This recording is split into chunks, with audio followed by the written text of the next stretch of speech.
యావండోయ్! Welcome to గోదరమ్మాయి. ఇవాళ ఆఫీస్‌లో lunch ఏంటో చూసేద్దాం రండి. ఇంత ఎర్రగా ఉంది ఏం పచ్చడా అనుకున్నాను గానీ, ఇది దోసకాయ పచ్చడంట. ఆవకాయ పచ్చడేమో అని బాగా ఎక్సైట్ అయ్యి వెళ్ళాను. కానీ దోసకాయ పచ్చడి పర్వాలేదులే అని కుమ్మేద్దామని వేసేసా. రోటీ అండ్ పరాటా చాలా కామన్‌గా ఉంటుంది గానీ, రోటీ ఏంటో అస్సలు తినాలి అనిపించదు. ఇదిగో పులిహోర. పులిహోర చూడగానే నాకు మా ఇల్లు గుర్తొచ్చేస్తది. ఎందుకంటే మా మదర్ చాలా బాగా చేస్తారు. దీని పక్కన ఆనియన్ పకోడా ఉంది. మన గోదావరి జిల్లాలో పకోడా అంటే ఎప్పుడు గుర్తొస్తుంది? వర్షాకాలంలో వేడివేడిగా పకోడా తినాలి అనిపిస్తుంది కదా! కానీ మా ఆఫీస్‌లో అయితే వీక్లీ 2 టైమ్స్ అన్నా పెట్టేస్తారండి.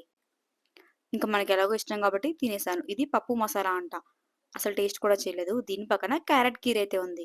ఈ క్యారట్ కీర్ ఎలా ఉంటుందా అని వేసుకున్నాను. నార్మల్‌గా నాకు నచ్చుతుంది. ఆఫీస్ వాళ్ళు ఎలా చేస్తారా అనుకున్నాను గానీ చాలా ఎక్సలెంట్‌గా చేశారు. దీని పక్కన ప్రోటీన్ సలాడ్ అయితే ఉంది.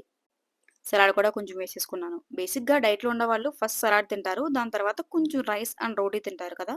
మనమంతా రివర్స్ కదా! సాంబార్ ఎక్కడ కనిపించినా అసలు ఆగేదే లేదు. ఇంకా ఇవన్నీ వేసేసుకొని ఒక్కోటొక్కోటి టేస్ట్ చేసేస్తున్నాననమాట. బేసిక్‌గా మా ఆఫీస్‌లో పప్పు చాలా బావుంటుందంట. నా ఫ్రెండ్స్ అందరూ పప్పు గురించి మాట్లాడుతూ ఉంటారు. కానీ హాస్టల్‌లో తిని తిని చిరాకొచ్చేసింది. బాయ్.